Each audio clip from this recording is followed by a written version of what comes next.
دعا کے بارے میں ویسے تو احادیث یہ ہیں کہ جب انسان کے پیٹ میں حرام ہوتا ہے، حرام غذا ہوتی ہے، تو اس کی دعا قبول نہیں ہوتی ہے۔ حضور صلی اللہ علیہ وسلم کا ارشاد ہے کہ بہت سے پریشان حال آسمان کی طرف ہاتھ کھینچ کر دعا مانگتے ہیں، یا رب یا رب، لیکن کھانا حرام، پینا حرام، لباس حرام، ایسی حالت میں دعا کیسے قبول ہو سکتی ہے؟ کوفہ میں ایک جماعت تھی جو مستجاب دعا لوگوں کی تھی، یعنی ان کی دعا بہت قبول ہوتی تھی۔ جب کوفہ میں کوئی حاکم مسلط ہو جاتا تھا تو یہ جو جماعت تھی جن کی دعا قبول ہوتی تھی، یہ اس کے لیے بددعا کر لیتے تھے، تو وہ جو بادشاہ ہوتا تھا فوراً ہلاک ہو جاتا تھا۔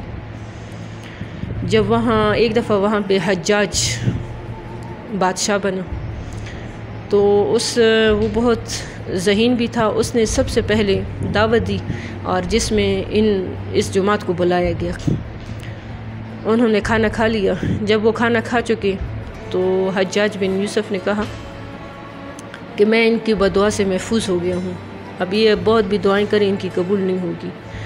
لوگوں نے وجہ پوچھی کہ کیا ہے؟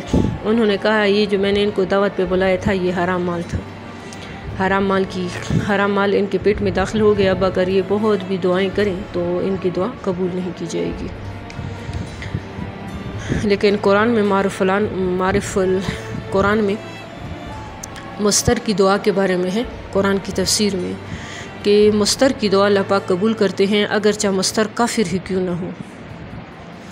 مستر اس انسان کو کہتے ہیں جو بہت بے بسی کی حالت میں اللہ سے فریاد کرتا ہے، اللہ سے دعا کرتا ہے، اور مستر اس انسان کو کہا جاتا ہے جو اس یقین کے ساتھ دعا کرے کہ اس مسئلے کا حل کرنے والا اللہ کے سوا اور کوئی بھی نہیں ہے، تو ایسے انسان کو مستر کہا جاتا ہے، بہت بے بسی کی حالت میں اور اس یقین کے ساتھ کہ اس مسئلے کو حل کرنے والا صرف اللہ ہے۔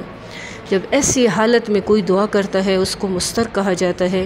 مستر کی دعا اللہ پاک آسمانوں سے اوپر اٹھا لیتے ہیں اگرچہ مستر کافر ہی کیوں نہ ہو۔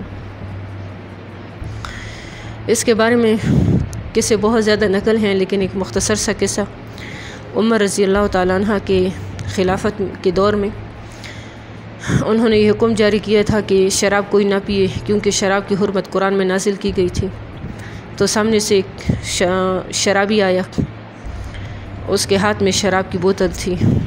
اس نے عمر رضی اللہ تعالیٰ عنہ کو دیکھا تو بہت معروف شخصیت تھی ان کی اور سب لوگوں سے ڈرتے تھے، جانور بھی اس کا راستہ دیکھتے تو راستہ بدل لیتے تھے، ایسے ان سے اپنی رعایا ڈرتی تھی۔